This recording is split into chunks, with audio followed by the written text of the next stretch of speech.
This story is called The Man in the Mirror. I used to visit my friend at her house out in a rural farming area before she moved. I'd sleep over a lot and we'd just hang out and draw. I usually slept in the living room on the couch, and there were two mirrors in the living room, fairly close to the TV. When the TV was off and I was walking by, I started seeing shadows move behind me. I thought it was just a warped TV screen or something. Then, one evening, I walked into the living room to get my sketchbook so I could sketch in her bedroom. I bent over and picked it up, stood up straight, looked in the mirror, and there was a man behind me. A man standing in the hallway leading to the living room. He was average height, bald, and a bit old. I turned to look at him, and no one was there. Turned to look at that mirror again, and he was gone. I felt a little spooked.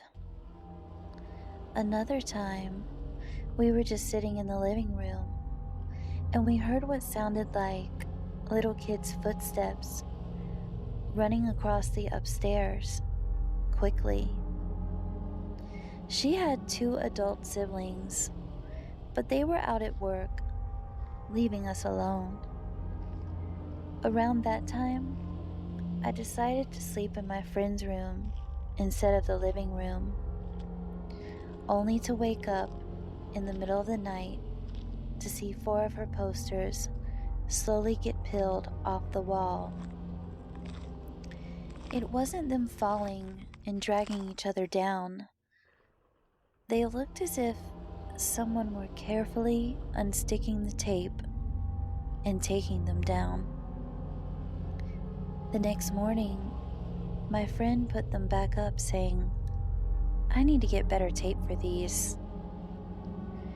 She and her family eventually moved out because they couldn't afford to live there anymore.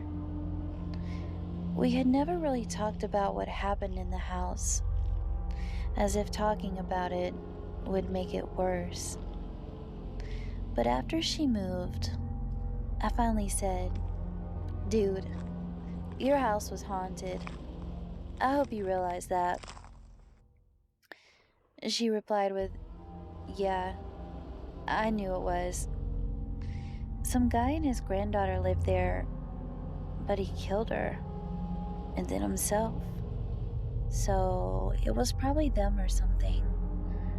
I didn't tell you because I didn't want to scare you away from hanging out with me."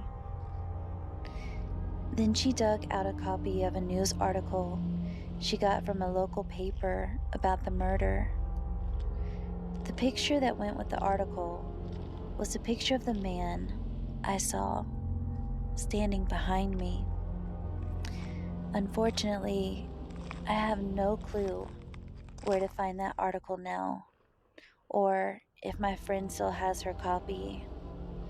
If I dug enough, I could probably find it, but I don't have the time, and I don't live near that area anymore. I don't even remember her town name or address because they moved out close to 10 years ago. So you'll just have to take my word for it.